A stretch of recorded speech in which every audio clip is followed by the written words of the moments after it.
Guys আমি বৈশাখী blog নিয়ে চলে এসেছি। সবাইকে শুভ নববর্ষ। সকাল থেকে দুপুর অবধি কি কি খেয়েছি কি কি করেছি ওই নিয়ে থাকছে আজকের ভিডিও। না দেখলে খুবই বড় মিস করে ফেলবেন। তো চলেন শুরু থেকে শুরু করা যাক। হ্যালো এভরিওয়ান, আসসালামু আলাইকুম, welcome to my new blog video Jibon Khadija 001। আপনারা সবাই ভালো আছেন? আমি আলহামদুলিল্লাহ আগে থেকে অনেকটাই ভালো আছি। নববর্ষ উপলক্ষে কে কি খেয়েছেন কি করেছেন ওইটা আমার জানা নেই, বাট আমি সকালে ঘুম থেকে উঠেই সর্বপ্রথমেই পান্তা ভাত, আলু ভর্তা, ডিম ভাজি খেতে বসে গিয়েছি।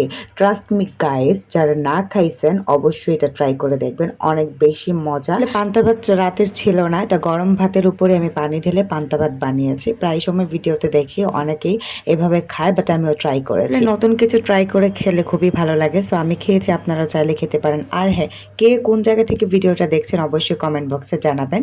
আমি একটু জানি যে কিশোরগঞ্জের মানুষ কয়জন আছে বা তার বাহিরে। এবারে পহেলা বৈশাখটা কেমন যেন কাটতেছে, কজ আমি একটু অসুস্থ থাকার জন্য বাহিরে কোথাও ঘুরতে যেতে পারতেছি না।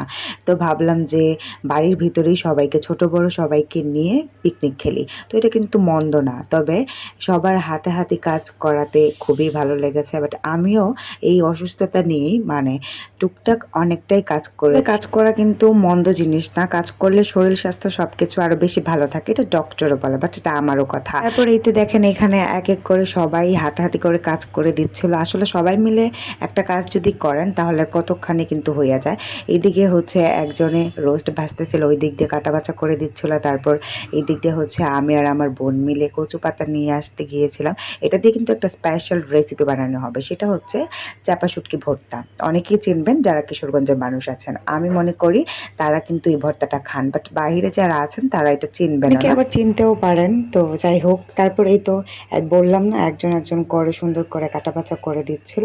এদিকে দাদু আবার ভাতের মার গালাচ্ছিল। আসলে ভাতের ডেকগুলো কিন্তু অনেক বেশি বড় বড়, যেহেতু আমরা প্রায় 15-16 জনের মতো মানুষ পিকনিক খেলতেছিলাম। তারপর ডিমগুলোকে ভেজে, রোস্টগুলোকে ভেজে এখন রান্না করে ফেলবে। আর আমরা তো সবাই রান্না বান্নায় ব্যস্ত, বাট আমার কাজিন দেখেন কি করেছে, সে মাঝখানে বসে কোনো কাজ কাম তো সে করবেই না। তো তারপর সে রেডি হয়ে যাচ্ছে ছবি তোলার জন্য। যাই হোক, ওরই হচ্ছে পয়লা বৈশাখ, আমাদের কিছুই না। তারপর এইদিকে আবার কাকিমণি সুন্দর করে রোস্টটা রান্না করার জন্য মশলাটাকে কষিয়ে নিচ্ছে।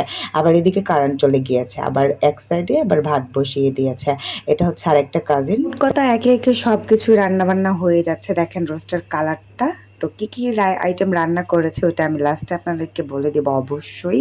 তো তারপর ভাবলাম যে আমার একটু খিদা লেগেছে, প্রায় 2টা-2:30 বেজে গিয়েছে, তো আমি কিছু একটা খেয়ে নিই। তারপর আমি অল্প কয়েকটা ভাত খেয়েছিলাম। এদিকে চাপা ভর্তাটা হচ্ছে আমি বানাচ্ছি, চাপা শুটকি ভর্তা, যেটা যেহেতু আমরা 16 জন মানুষ, 16টা ভাগ করে ফেলেছি, নয়তো একজনের বেশি একজনের কম, এটা কিন্তু না। তো পিকনিকের খেলার মজাই আলাদা। সো তারপর এই তো এইদিকে হচ্ছে বেড়ে দিচ্ছিল, আসলে এই জিনিসটা অনেক বেশি মজা। তো তারপর এখানে আমার কাজিন শসা আর সালাদ নিয়ে বসে আছে। তো আমরা এখন খেতে বসবো, সব পোলাপানকে দেওয়া শেষ হয়ে গিয়েছে। তো আমরা এখন 3 জনে সুন্দর করে খেতে বসবো। এটা হচ্ছে আমার প্লেট, কেমন হয়েছে সাজানোটা অবশ্যই বলবেন।